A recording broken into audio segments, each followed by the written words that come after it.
Bonjour tout le monde, je suis Antoine. Gabriel, tu entends cette pluie qui tombe dehors? C'est exactement le temps parfait pour parler de nos journées pluvieuses. Bonjour et bienvenue sur Waspoken French, chers auditeurs. Oui Antoine, j'adore le bruit de la pluie. Aujourd'hui parlons de ces journées grises où on reste à l'intérieur. Et vous, dites-nous dans les commentaires, que faites-vous quand il pleut? Excellente question pour nos auditeurs. Moi, Gabriel, je dois avouer que j'ai longtemps détesté les jours de pluie. Je me sentais enfermé, frustré de ne pas pouvoir sortir. Mais maintenant, j'ai appris à les apprécier. Oh, raconte-moi comment tu as changé d'avis. Moi j'ai toujours adoré les journées pluvieuses. Il y a quelque chose de magique dans cette atmosphère cosy, non? Le bruit de la pluie sur les fenêtres. Tu as raison. Maintenant, quand il pleut, la première chose que je fais, c'est me préparer un bon thé chaud ou un chocolat chaud avec de la crème. Rien de mieux pour créer cette ambiance douillette. Mais même le chocolat chaud. Moi j'adore faire du café avec une pointe de cannelle les jours de pluie. Et ensuite je m'installe près de la fenêtre avec un livre. Regarder les gouttes couler sur la vitre tout en lisant, c'est hypnotisant. C'est poétique, Gabriel. Et tu lis quoi généralement les jours de pluie? Moi, j'ai remarqué que je choisis des livres différents selon le temps qu'il fait dehors. Intéressant? Les jours de pluie, j'aime les romans un peu mystérieux ou les livres qui parlent de voyages lointains. Et toi? Nos auditeurs ont-ils aussi des lectures spéciales pour les jours pluvieux? J'aimerais connaître leurs préférences. Moi, les jours de pluie, j'aime aussi cuisiner. Préparer des plats qui mijotent longtemps, comme un pot-au-feu ou une soupe. L'odeur qui embaume la maison, c'est réconfortant. Oh, la cuisine les jours de pluie? C'est parfait. Moi j'adore faire de la pâtisserie quand il pleut. Des cookies, des muffins, un gâteau au chocolat. L'appartement sent bon et on a quelque chose de délicieux à déguster avec le thé. Tu me donnes faim, Gabriel. Et puis, c'est satisfaisant de créer quelque chose de ses mains. Tu sais, les jours de pluie, j'aime aussi écouter de la musique. Mais pas la même musique que d'habitude. Ah oui? Quelle musique pour les jours pluvieux? Moi j'adore le jazz quand il pleut. Ou la musique classique. Il y a quelque chose de romantique dans cette combinaison pluie et belle musique, tu ne trouves pas? Exactement. Moi, c'est plutôt du blues ou de la folk, des mélodies qui s'accordent avec le rythme de la pluie. Et parfois, j'essaie même de jouer de la guitare en accompagnant le bruit des gouttes. Quelle belle idée Antoine! Un concert privé avec la pluie comme percussionniste. Et vous, cher auditeur, quelle musique écoutez-vous les jours de pluie? Avez-vous des playlists spéciales? J'adorerais découvrir leur playlist. Gabriel, tu sais ce que j'aime aussi faire quand il pleut? Ranger et organiser mes affaires. C'est bizarre, mais l'ambiance cocooning donne envie de faire du tri. Pas bizarre du tout. Moi aussi j'adore ranger les jours de pluie. Trier les photos sur l'ordinateur, réorganiser la bibliothèque, nettoyer les tiroirs. On a le temps et c'est thérapeutique. Comme un grand nettoyage d'automne. Exactement. Et puis après avoir rangé, on se sent mieux dans son espace. Gabriel, les jours de pluie, tu regardes des films? Moi, j'ai mes films de pluie préférés. Des films de pluie? Raconte-moi ça. Moi j'adore regarder des documentaires sur la nature ou les voyages quand il pleut. Comme si je voyageais depuis mon canapé. Et parfois des comédies romantiques pour l'ambiance cosy. Les documentaires, c'est inspirant. Moi, j'aime les films nostalgiques ou ceux qui se passent sous la pluie, justement. Il y a quelque chose de magique dans ces ambiances cinématographiques qui correspondent au temps dehors. C'est vrai? Et nos auditeurs, avez-vous des films ou des séries préférées pour les jours pluvieux? Partagez vos recommandations dans les commentaires. On cherche toujours de nouvelles idées. Excellente idée! Gabriel, tu sais ce que je fais aussi les jours de pluie? J'écris dans mon journal. Il y a quelque chose d'inspirant dans cette atmosphère. Les mots viennent plus facilement. L'écriture? Moi aussi j'adore écrire quand il pleut. Parfois de la poésie, parfois juste mes pensées du moment. La pluie semble libérer la créativité, tu ne trouves pas? Absolument. Et puis, c'est le moment parfait pour se reconnecter avec soi-même. Pas de distraction extérieure, juste le bruit apaisant de la pluie et de nos pensées. C'est beau Antoine. Et pour les activités manuelles?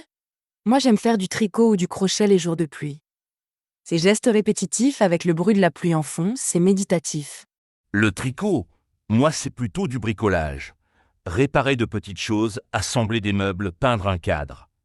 Ces activités manuelles donnent l'impression d'être productif tout en restant au chaud. Productif et créatif.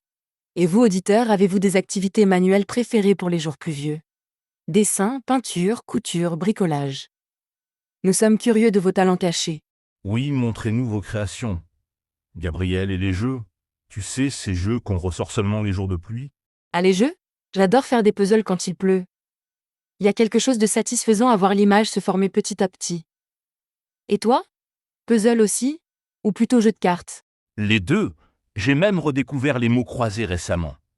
Et les jeux vidéo aussi, pourquoi pas. Ces journées pluvieuses, c'est l'excuse parfaite pour replonger dans un bon jeu qu'on avait laissé de côté. Les jeux vidéo? Pourquoi pas en effet? L'important c'est de se faire plaisir. D'ailleurs Antoine, parlons des bains. Rien de mieux qu'un bon bain chaud quand il pleut dehors. Oh oui! Un bain avec des bougies, de la musique douce, peut-être un livre étanche.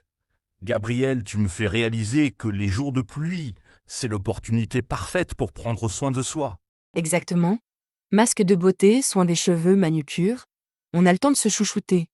Et psychologiquement, ça fait du bien de transformer une journée grise en moment de détente personnelle. C'est vrai. Et puis, on peut aussi en profiter pour appeler les gens qu'on aime. Prendre des nouvelles de la famille, des amis lointains, ces longues conversations qu'on n'a jamais le temps d'avoir. Les appels de jour de pluie. Souvent les plus sincères et les plus profonds. Nos proches aussi apprécient ces moments où on prend vraiment le temps de discuter. Et vous, auditeurs, appelez-vous plus vos proches les jours pluvieux? J'aimerais savoir, Gabriel et les activités intellectuelles. Moi, j'aime bien apprendre de nouvelles choses les jours de pluie, regarder des cours en ligne, apprendre quelques mots d'une langue étrangère. Apprendre? C'est formidable, Antoine. Moi, j'adore regarder des tutoriels sur YouTube. Apprendre une nouvelle recette, une technique de dessin, des astuces de jardinage. Internet est une mine d'or pour apprendre depuis chez soi. Exactement. Et puis, on peut prendre des notes tranquillement, essayer de suite ce qu'on apprend. Gabriel, tu sais ce qui est drôle? Parfois, je me surprends à espérer qu'il pleuve pour pouvoir faire toutes ces activités cocooning. Ah ah, moi aussi parfois. C'est comme si la pluie nous donnait la permission officielle de ralentir, de prendre du temps pour nous, sans culpabiliser de ne pas être productif ou de ne pas sortir. C'est exactement ça. La pluie comme excuse légitime pour la paresse créative. Et puis, il y a quelque chose de romantique dans ces journées. Même seul, on se sent connecté à quelque chose de plus grand. Poétique Antoine. Et nos auditeurs qui ont des enfants? Comment occupez-vous vos petits les jours de pluie? Avez-vous des activités familiales spéciales? Partagez vos astuces dans les commentaires. Excellente question. Les enfants ont parfois du mal avec les journées d'intérieur. Gabriel et les jours où la pluie dure plusieurs jours. Comment éviter de déprimer? Bonne question Antoine.